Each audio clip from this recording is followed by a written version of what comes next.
नमस्कार दर्शकों, स्वस्थ जीवन कार्यक्रम में स्वागत है। दर्शकों की जैसा कि आप जानते हैं कि हम आपके बीच इस कार्यक्रम के जरिए स्वास्थ्य संबंधी जागरूकता करते हैं और ऐसे विशेषज्ञों के साथ हम होते हैं। आज हम लोग बातचीत करेंगे हृदय रोग के कारण, निवारण और किस तरह हमारा लाइफ स्टाइल हो ताकि हम हृदय रोग से बचें।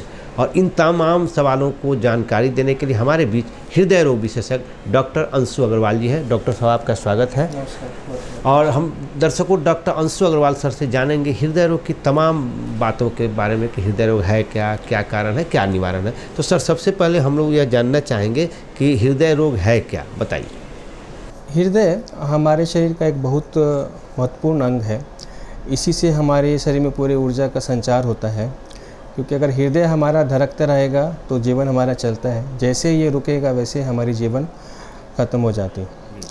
हृदय रोग यूजली हमारे तरह दो प्रकार को हम इसे जान सकते हैं। कुछ हृदय रोग कंजेनाइटल होते हैं, जैसे जन्मने के साथ शिशु में हृदय रोग पाए जाते हैं। कुछ हम लोग जब हम जैसे जैसे बड़े होते हैं वैसे वैसे हमारे शरीर में ये आती हैं। कंजेनाइटल जो हार्ट डिजीज़ होते हैं उसमें ज़्यादातर हम एक होल देखते हैं शरीर में, जो कि 3-4 तरह के होते हैं। उसमें कॉमनली एक VSD होता है, ASD होता है और PD होता है। अगर ये सब बीमारी हम अगर नवजात शिशु में महीने 2 महीने के अंदर ही अगर पता कर लेते हैं तो इसका इलाज सक्सेसफुल है और पेशेंट की हम जान भी बचा पाते हैं और वो एक नॉर्मल जीवन भी जी सकता है। लेकिन यदि हम ये जानकारी या होल हम अगर सही समय पे नहीं पता कर पाते हैं और ये छेद अगर ज़्यादा बड़ा होता है तो ये बाद में गंभीर स्थिति ले लेता है। इसका छोटा सा हम एग्जांपल बता सकते हैं। जैसे हमारी बॉलीवुड की एक अभिनेत्री थी मधुबाला, तो उनके छेद में भी VSD था, जो कि बचपन में ही करेक्ट हो सकता था, लेकिन वो नहीं सही होने के कारण उनकी जो आयु 36-40 साल के पास पहुंची तो वो एक साइनोसिस के रूप में उनके सामने आ गया और उनके मृत्यु का कारण बना। अब दूसरी जो हमारी हृदय रोग के साथ जो बीमारियां होती हैं, जो समय के साथ आती हैं, उसमें सबसे महत्वपूर्ण है कोरोनरी आर्टरी डिजीज़, जो कि हमारी जो इंसिडेंस है अभी आप देखेंगे तो बहुत ज़्यादा नव युवक में भी फैलने लगी है।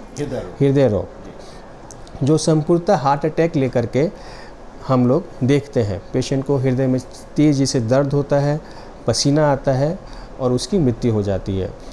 तो ये सब गंभीर स्थिति हमारे तरफ, हमारे समाज में धीरे धीरे बढ़ती जा रही है, जिसका हमें निवारण करना चाहिए और जो खान पान है उस पर हमें ध्यान देना। सर आप अभी जैसा बता रहे थे कि खास करके बच्चों में दो तरह के आपने बताया, एक बच्चों में एक जन्मजात होता है और एक उसके बाद के जो एज ग्रुप है उसमें भी अब आ रहे हैं। तो बच्चों में जो जन्मजात होते हैं तो किस तरह से हम पहचान करेंगे, उसके पहचान के लिए क्या है उसके, और कैसे हम जानेंगे कि इस बच्चे में हृदय? बचपन में जो छेद होते हैं ज़्यादातर 1 महीने के बाद वो परिलक्षित होते हैं, क्योंकि जो राइट हार्ट का प्रेशर होता है वो धीरे धीरे डिक्रीज करता है। तो जो छेद होते हैं उसमें हमें लेफ़्ट टू राइट शंट होने लगता है, जिसके कारण जो हमारे लंग्स है उसमें ब्लड सप्लाई बढ़ जाती है और उस पर इन्फेक्शन होने का रेट बढ़ जाता है और हृदय की गति बहुत बढ़ जाती है। तो ज़्यादातर माँ बताएंगी कि बच्चे को दूध पिलाने के समय उसकी धड़कन बहुत ज़्यादा बढ़ जाती है या वो दूध ही नहीं पी पाता है। और सबसे इम्पोर्टेंट जो हमारे पास लक्षण आते हैं कि फेल्यूर टू थराइव, मतलब बच्चा को बार बार इन्फेक्शन होता है, जो कि एक सामान्यतः जो इन्फेक्शन वो छाती तक नहीं जाता है, लेकिन हृदय में छेद होने के कारण वो छाती तक चला जाता है, जिसे हम आम भाषा में निमोनिया बोलते हैं।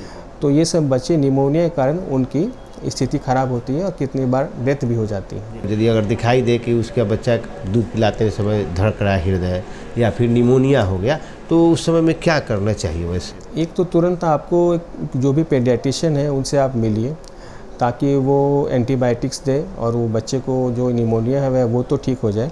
उसके बाद अगर उसको कोई साउंड या मरमर सुनाई देता है तो जो भी स्पेशलिस्ट हैं, कार्डियोलॉजिस्ट हैं, उनके आसपास उसकी तरफ एक इको करा लेना चाहिए। इकोकार्डियोग्राफी से हम ये देख लेते हैं कि जो छेद है वो कहाँ पर है, वो कितना बड़ा है, इसमें हमें डिवाइस लगा के बंद करना है या हमें सिर्फ मेडिसिन दे के ही करना है। क्योंकि हम देखेंगे 2-3 महीने पहले हमारे माननीय मुख्यमंत्री नीतीश कुमार ने भी एक कम से कम 40 या 50 बच्चे को एयर फ्लाइट करके अहमदाबाद या गुजरात भेजा था, ताकि उनकी सर्जरी हो सके। वो शुरू किया सरकार, वो शुरू किया गया, इसलिए अभी हाँ, सरकार की चल तो वो चीज़ हमारे यहाँ भी होनी चाहिए ताकि हमारे यहाँ जो एम्स है और IGMS है वहाँ भी इसकी सर्जरी हो ताकि ज़्यादा से ज़्यादा बच्चे को लाभ हो इसका। एक तो सर बच्चों में आपने बताया, दूसरी बात हम करते हैं जैसे एज ग्रुप की बात कर रहे हैं, तो इसके हाई रिस्क में और कौन कौन से एज ग्रुप हैं जिसमें हृदय रोग हो रहे हैं बच्चों के अलावे?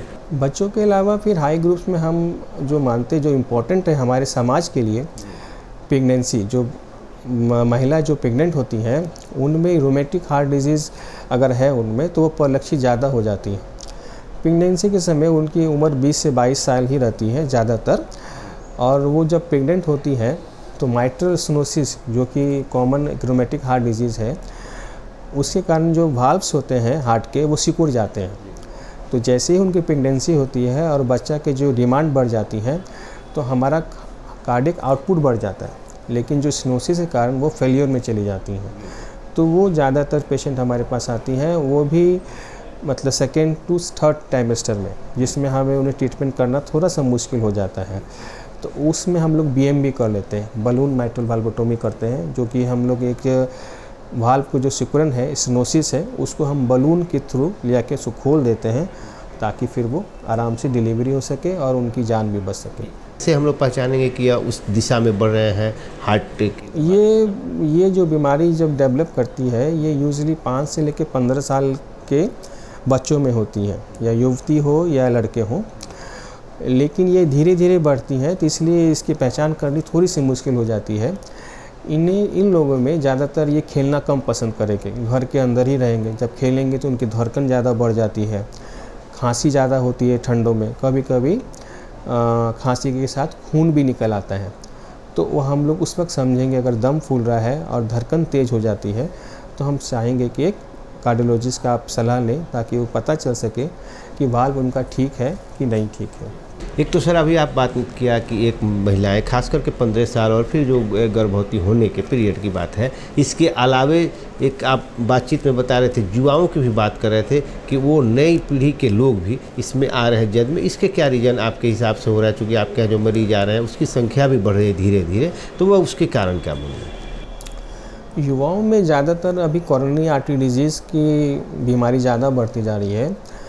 पहले हम सरल भाषा में समझ लें कोरोनरी आर्टरी डिजीज़ होती क्या है। जैसे कि हार्ट पूरे शरीर को रक्त प्रभाव देता है पंपिंग के द्वारा, वैसे ही हार्ट के अपनी अपनी धमनियाँ होती हैं जो कि हार्ट को भी ब्लड सप्लाई करती हैं। ये यूजुअली डायस्टोल एक समय होता है, उसी समय हार्ट को भी ब्लड सप्लाई मिलता है। अब इस कोरोनरी में कोलेस्ट्रॉल जमा होने लगता है। जैसे जैसे कोलेस्ट्रॉल ज़्यादा जमा होने लगेगा ये धमनियों को रोकने लगती हैं और हार्ट की ब्लड सप्लाई कम हो जाती है। तो इस समय हमें एंजाइना होता है। एंजाइना का समय मतलब जैसे आप थोड़ी देर वॉक कीजिएगा उसके बाद छाती में आपको दर्द होने लगेगा या खिंचाव आएगा और आप थोड़ी देर बैठ जाएंगे। बैठने के बाद फिर आप रिलैक्स हो जाएंगे, फिर चलेंगे तो फिर आप आराम महसूस करेंगे, या फिर इसी को एंजाइना बोलते हैं। तो ये मोस्ट कॉमन सिम्टम्स तो आते हैं, लेकिन कभी कभी ये जो कोलेस्ट्रॉल जो जमा होते हैं वो कभी कभी फट जाते हैं। तो फट जाने के कारण क्या होता है वो एकाएक पूरी धमनी को ही बंद कर देते हैं। तो उस समय हम इसको हार्ट अटैक की भाषा बोलते हैं, इसको मायोकार्डियल इन्फार्क्शन बोलते हैं। ये जानलेवा होता है।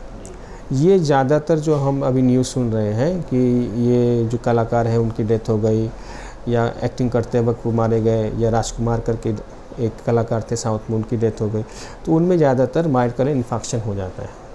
तो इसमें हम ज़्यादा उपचार नहीं कर पाते क्योंकि पेशेंट हमें समय ही नहीं देता है। तो इसके लिए ज़्यादा ज़रूरी है हम अपने लाइफ स्टाइल को चेंज करें, खान पान को ठीक करें। कोई बॉडी बिल्डर्स है तो वो स्टेरॉइड नहीं ले बॉडी बनाने के लिए, और सिगरेट नहीं करें, अल्कोहल ना लें, रेगुलर एक्सरसाइज करें, तो हम इससे बच सकते हैं। जी, एक तो सर इस ग्रुप की बात किया, और एक है पहले से भी यह माना जा रहा था कि यदि आपकी उम्र दराज है, आप सीनियर नागरिक हो गए हैं, तो फिर आप पर ज़्यादा प्रभाव होता है। तो क्या उन लोग भी हाई रिस्क में है और उनके रीजन क्या बन रहे हैं, कारण क्या बन रहे हैं? जो एल्डरली हैं उनमें तो उम्र के साथ साथ धमनियाँ में जमा होती रहती है कोलेस्ट्रॉल, लेकिन ज़्यादा रिस्क ऐसा नहीं है कि अगर आप ओल्ड एज हो गए तो ज़्यादा बीमार हो जाते हैं। उसका मुख्य कारण ये कि होता है कि बहुत से जैसे जैसे आपकी उम्र बढ़ती है तो हाइपरटेंशन और डायबिटीज़ के इंसिडेंस बढ़ जाते हैं। अगर आपको 10 साल 20 साल से डायबिटीज़ है, हाइपरटेंशन है, तो आपको हार्ट की बीमारी होने का चांसेस ज़्यादा बढ़ता है। लेकिन अगर आपको नहीं है, अगर आप लाइफ स्टाइल अच्छा जी रहे हैं, तो हम तो देखते हैं कि 95 साल के भी बूढ़े एकदम आराम से हमारे यहाँ आते हैं और दिखा के चले जाते हैं। तो ऐसा कुछ नहीं है। लेकिन अगर आप अपनी बीमारी का ध्यान रखेंगे, रेगुलर मेडिसिन लेंगे, तो अगर आप उम्र दराज में हैं तो डरने की कोई बात उसमें नहीं है। तो सर एक तो हो गया कि हम जब से यह सब तमाम चीज़ें बताएं कि यह है इसके लक्षण और इस तरह के रोगी मिल रहे हैं। अब हम जहाँ हैं मुजफ्फरपुर और आसपास की बात करें तो जो आप 3-4 जो कैटेगरी बनाए हैं, 3-4 कोटि जो बताए, जो जनरल आप एक अनुभव कर रहे हैं, लोगों का इलाज कर रहे हैं, तो क्या यह इलाका किसी खास ये ऐसी बीमारी है कि हार्ट जो रोग है, हृदय रोग है, तो उसके खास कैटेगरी के मरीज इस इलाके में ज़्यादा आ रहे हैं क्या आपके हिसाब से? कैटेगरी ऐसे डिफ़ाइन हमने नहीं किए रखी है। जैसे कि ये एरिया बड़ा है तो हम मोतिहारी से या और उधर नरकटियागंज साइड से भी देखते हैं, जो बच्चे आते हैं उनमें छेद होने के चांसेस ज़्यादा बढ़ जाते हैं और वो अनडायग्नोस रहते हैं कितनी बार। तो उनको हम लोग डायग्नोसिस करके वापस रायपुर में हमारे यहाँ सुविधा उपलब्ध है, जो कि फ्री ऑफ कॉस्ट गवर्नमेंट द्वारा वहाँ पे इलाज किया जाता है। एक भी पैसा वहाँ नहीं लगता। तो बहुत से पेशेंट हमारे रायपुर जाते हैं, वहाँ पे इलाज करा के हमारे पास वापस भी आ जाते हैं। दूसरी जो पेशेंट्स है रोमेटिक हार्ट डिजीज़ के, उनको हम लोग इलाज के लिए, जो कि फ्री ऑफ कॉस्ट है, राजकोट भेज देते हैं। राजकोट में भी हमारे कम से कम 10 पेशेंट हैं जो कि फ्री ऑफ कॉस्ट इलाज करा के वहाँ से आ चुके हैं। और कुछ पेशेंट्स ऐसे होते हैं जिनको पेसमेकर लगना होता है, ये सब हमारे फ़ंड भी मिलते हैं। माननीय मुख्यमंत्री के फ़ंड के द्वारा भी पैसे मिलते हैं, जिसके कारण इनका उपचार फ्री ऑफ कॉस्ट होता है। और हमारे प्रधानमंत्री द्वारा जो आयुष्मान दिया जा रहा है, उसमें भी इनका इलाज बहुत सारे फ्री है, जो कि पेसमेकर है या एंजियोप्लास्टी है, जो कि अब तक मुजफ्फरपुर में अवेलेबल नहीं था। अब वो हम लोग यहाँ पे कर पाते हैं आयुष्मान के कारण। और एक रिक्शा वाला भी वो सुविधा ले पा रहा है, जो एक बड़ा मतलब रिच पर्सन ले पा रहे हैं आयुष्मान के थ्रू, और उनको भी वही चीज़ सुविधा मिल रही है जो उनको एक अच्छे कॉर्पोरेट हॉस्पिटल में मिलती है, वो हम लोग दे पा रहे हैं। सर एक अभी बात आपने किया कि खास करके इस इलाके में बच्चों में हृदय की छेद वाली बीमारी ज़्यादा है, और लोग तो है ही, लेकिन अनुभव किए हैं जिनको सरकार के संस्थाओं से जोड़ा जा रहा है। अब इलाज की बात आपने की, इलाज की बात करें तो खास करके मुजफ्फरपुर में पहले में अब में खास करके एक दशक में, चूँकि आप यूथ हैं, यंग हैं और आपकी पीढ़ी यहाँ पर आई है, बहुत मेडिकल फैसिलिटी बढ़े हैं खास कर सरकारी अस्पतालों में और निजी क्षेत्रों में भी। तो अब बताएं कि कौन कौन ऐसी यहाँ पर अवेलेबल है चिकित्सा सेवा जो कि पहले नहीं थी, उसके लिए मुजफ्फरपुर बाहर जाना पड़ता था, हमारे दर्शकों को बताएं ताकि वो लोग भी जागरूक। अच्छा प्रश्न है आपका। पहले हम लोग जो हृदय रोग को इलाज करते थे मेडिसिन के द्वारा करते थे, और ज़्यादातर हम लोग कंजर्वेटिव रखते थे। लेकिन कैथ लैब आ जाने के बाद हम अब एंजियोग्राफी, एंजियोप्लास्टी, पेसमेकर आदि भी अब आराम से लगा पा रहे हैं, जिसके कारण जो हृदय होता है हमारा डैमेज नहीं होता, उसकी फंक्शन प्रॉपर प्रिजर्व रहती है। तो उससे लाइफ जो पेशेंट की है वो बढ़ जाती है। दूसरा, उनका सिम्टम्स भी कम हो जाता है, जैसे उनके दम फूलना या धड़कन तेज होना या चक्कर आना, वो बहुत कम हो जाती है। पेसमेकर जो हमारे यहाँ है वो बहुत बड़ा बोन है हमारी सोसाइटी के लिए, क्योंकि ये पेशेंट हमारे पटना तक नहीं जा सकते, कि इनके पास इतना समय भी नहीं होता कि एक हॉस्पिटल से दूसरे हॉस्पिटल पे जा सके। उस समय हम लोग टेम्परेरी पेसिंग करते हैं, जिसके कारण उनकी पूरी की पूरी उम्र हम बचा लेते हैं। उसके बाद परमानेंट पेसमेकर डाल लेते हैं, उसके बाद उनको कोई दवा खाने की ज़रूरत नहीं पड़ती और एक वो नॉर्मल और अच्छी लाइफ जी पाते हैं। तो यानी कि अब यहाँ के जो मरीज़ हैं हमारे, खास करके जो हृदय रोगी हैं, इन सब कॉमन जो इलाज है जो यहाँ पर भी मिल रही है और ख़ास करके सुविधाएं यहाँ हैं जी। तो एक सर ये बताएं कि एक तो आपने बताया इलाज लक्षण बताया, फिर हमारा लाइफ स्टाइल क्या है, खास करके अभी एक देखा जाए डायबिटीज़, मधुमेह कॉमन बीमारी हो गई है, इस अभी है ऐसा देखने आप लोग भी अनुभव कर रहे होंगे। तो क्या मधुमेह का हृदय रोग से संबंध है क्या? मधुमेह का बहुत गहरा संबंध है। जैसे एक विलेन का हीरो से संबंध होता है, वैसे ही मधुमेह का हृदय रोग से बहुत संबंध है।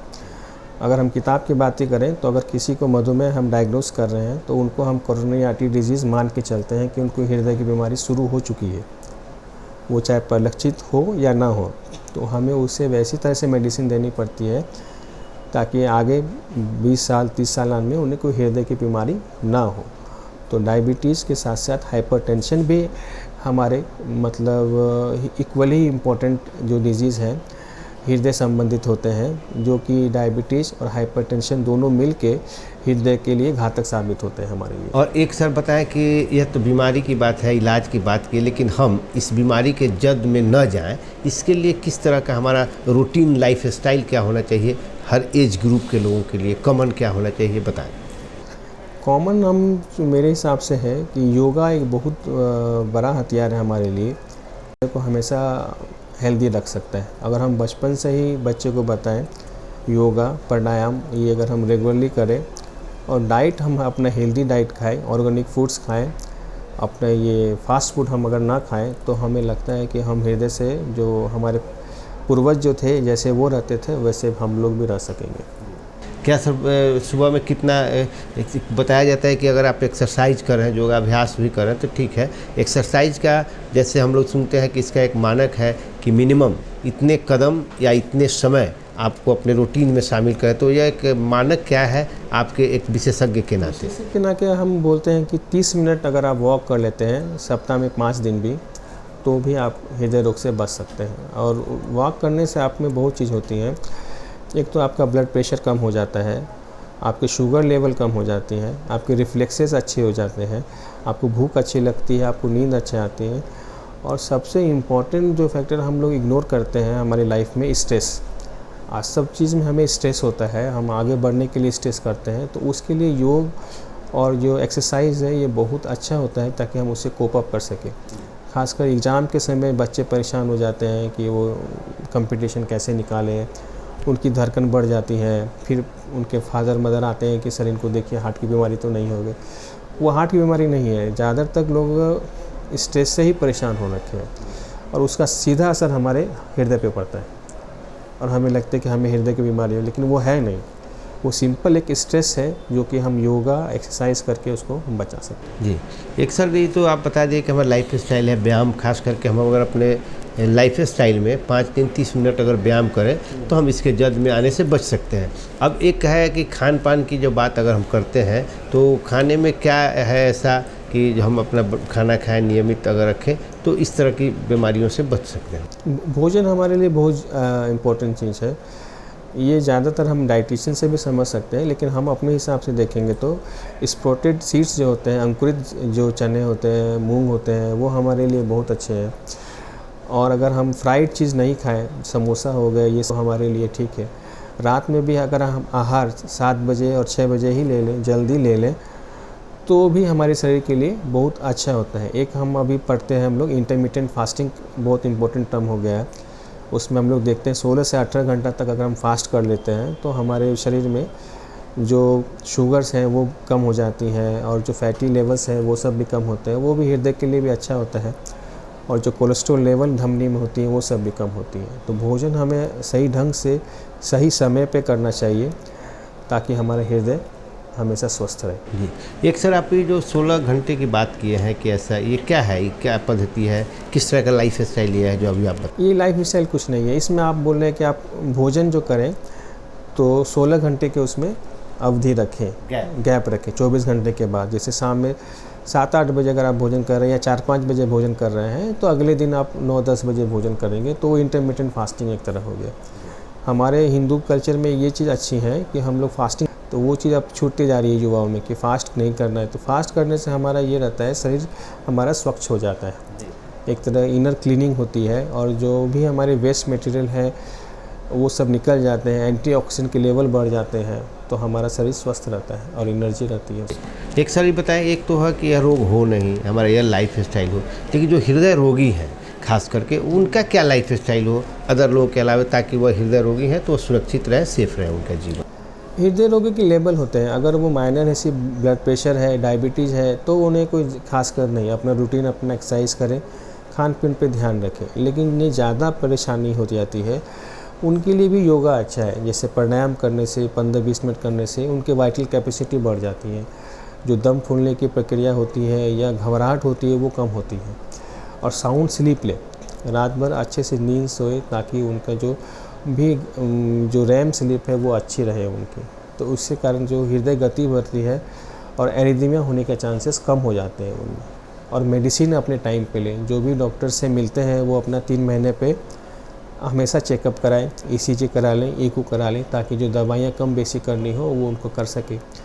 और इसके लिए उनको हमेशा ये ध्यान रखना होगा कि हम हमेशा डेली या 3 महीने पे चेकअप कराएं और अपनी मेडिसिन टाइम पे लें और अपना जो वेट है वो उसको मेंटेन करके रखें। सर, अभी आपने बताया कि जो हर एज ग्रुप के लोग हैं वह जा रहे हैं, फिर जो बीमार हैं, हृदय रोगी, उनके लिए भी आपने अच्छी बात बताई कि आप अपने डॉक्टर के संपर्क में रहें, दवाइयाँ लेते रहें और ख़ास करके कुछ व्यायाम वगैरह है आपके डॉक्टर के सलाह से लें।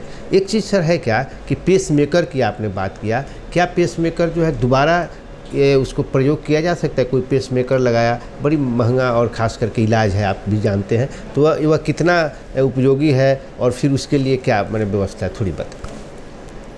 एक व्यक्ति को जब पेसमेकर लग जाता है तो दोबारा हम उपयोग तभी उसको कर सकते हैं जब उसकी मृत्यु हो जाती है, क्योंकि अगर मृत्यु नहीं है तो हम उसको यूज़ ही निकाल ही नहीं सकते, तो दोबारा यूज़ करना होता है। साधारणतः जब अगर हम पेशेंट के बारे में बात करें तो हमें दोबारा यूज़ जल्दी नहीं करना चाहिए क्योंकि उससे इन्फेक्शन का रेट बढ़ जाता है। किसी भी शरीर में जाने के बाद उसमें महीना 2 महीना के बाद इन्फेक्शन का रेट बढ़ने का चांसेस ज़्यादा रहता है। तो ज़्यादा संभव हो हम एक नया पेसमेकर ही लगाना चाहिए। यद्यपि हम लगाते हैं क्योंकि कभी कभी पेशेंट पुअर होते हैं और उनको इतनी नहीं आय रहती है कि वो एक नया पेसमेकर खरीद सके, तो उसको हम लोग स्टेराइल करते हैं 2 बार 3 बार, उसके बाद हम पुनः वो पेसमेकर को लगा सकते हैं। और उनकी अगर बैटरी ठीक ठाक रही तो 9 से 10 साल वो चलते हैं, दोबारा भी चलते सफल भी है, एकदम सफल है। वो पहले लगाए भी जाते थे और इसमें कोई दिक्कत नहीं आती है। खास करके हम उत्तर बिहार की बात करें तो यह इस तरह की सुविधाएं जो हमारे आधुनिक हृदय रोगियों की इलाज की व्यवस्था हो, पेसमेकर की बात हो, उत्तर बिहार में यह सुविधा मिल रही है क्या? ये हम सुविधा देते देते हमें 3 से 4 साल हो गए और हमने लगभग कम से कम 300 पेशेंट को पेसमेकर लगा चुके हैं और वो सारे ठीक हैं। और 6-6 महीना पे हम उनको चेक करते हैं और उनको दिक्कत होती है तो उसी हिसाब से उनको मेडिसिन देते हैं। जो एक योजना चला आयुष्मान कार्ड योजना प्रधानमंत्री, इसमें क्या लाभ भी मिल रहा है क्या हृदय रोगियों को? बहुत ज़्यादा लाभ मिल रहा है, क्योंकि आप एडमिशन से लेके सारा हमने जैसे बात बताई भी, स्टंटिंग है, पेसमेकर है, एंजियोग्राफी है, आईसीडी, ये सारा लाभ हमें आयुष्मान से मिल रहा है और वो फ्री ऑफ कॉस्ट। वो हमें गवर्नमेंट को अप्लाई करना पड़ता है, उनका कार्ड दे करके वहाँ से हमें परमिशन मिल जाती है और हम उस पेशेंट को लगा देते हैं। इस योजना से हमारे गरीब वर्ग को बहुत ज़्यादा लाभ मिल रहा है। खासकर जो डेली काम करने वाले हैं उनको अगर हम पेसमेकर लगा दें तो वो अपनी रोजी रोटी खुद से कमा सकते हैं। और जो अगर स्टंट लगा दें तो कुछ दवा जो पीएम साहब से हमें जो मुफ्त दवा भी मिल रही है, बहुत कम दाम में दवा मिल रही है, वो दवा खाते खाते वो अपना काम कर सकते हैं सारा। मैंने प्रधानमंत्री जन औषधि केंद्र के में जो दवाएं हैं क्या वहाँ मिल रही है क्या इसकी दवाएं? सारी दवा मिल रही है और मैं आपके माध्यम से बताना भी चाहूँगा कि वो दवा WHO प्रमाणित है। वो दवा भी कोई भी पेशेंट आराम से ले सकता है। जेनेरिक नाम बता करके वो आप जो उनके लगे वो महंगी दवा नहीं खा सकते तो उसको चेंज करा के खा सकते हैं, क्योंकि हाँ प्रधानमंत्री जन औषधि केंद्र 200-300% तक कम वो दवा के दाम है और वो इतने ही मतलब इफ़ेक्टिव है जितने की एक दूसरी कंपनी की दवा आती है। तो दर्शकों, हमारे साथ हृदय रोग विशेषज्ञ डॉक्टर अंशु अग्रवाल जी अभी जुड़े रहे और उन्होंने बहुत अच्छी जानकारी दी कि हमारा लाइफ स्टाइल हो, हम अपने लाइफ स्टाइल में कम से कम योगाभ्यास और 30 मिनट टहलने को भी शामिल करें। दूसरी इन्होंने बात की है कि अगर यदि आप हृदय रोगी हैं तो उसके इलाज के लिए यदि प्रधानमंत्री की तरफ से आयुष्मान भारत कार्ड है तो उसका इलाज होगा। दवा की बात है तो सस्ती दवा भी मिल रही है जन औषधि केंद्र पर। प्रधानमंत्री जन औषधि केंद्र है जो उत्तर बिहार में आप जहाँ भी रहते हो, हर जिला मुख्यालय, अब तो प्रखंड मुख्यालय तक भी गया है, तो वहाँ से ले सकते हैं और इस तरह से आप हृदय रोग से बच सकते हैं। अगर हृदय रोग के जद में है तो अपने डॉक्टर से नियमित संपर्क रखें तो निश्चित रूप से आप स्वस्थ रहेंगे, बीमारी से जूझते हुए भी आपका स्वास्थ्य अनुकूल रहेगा। तो बहुत बहुत धन्यवाद डॉक्टर साहब, धन्यवाद दर्शकों।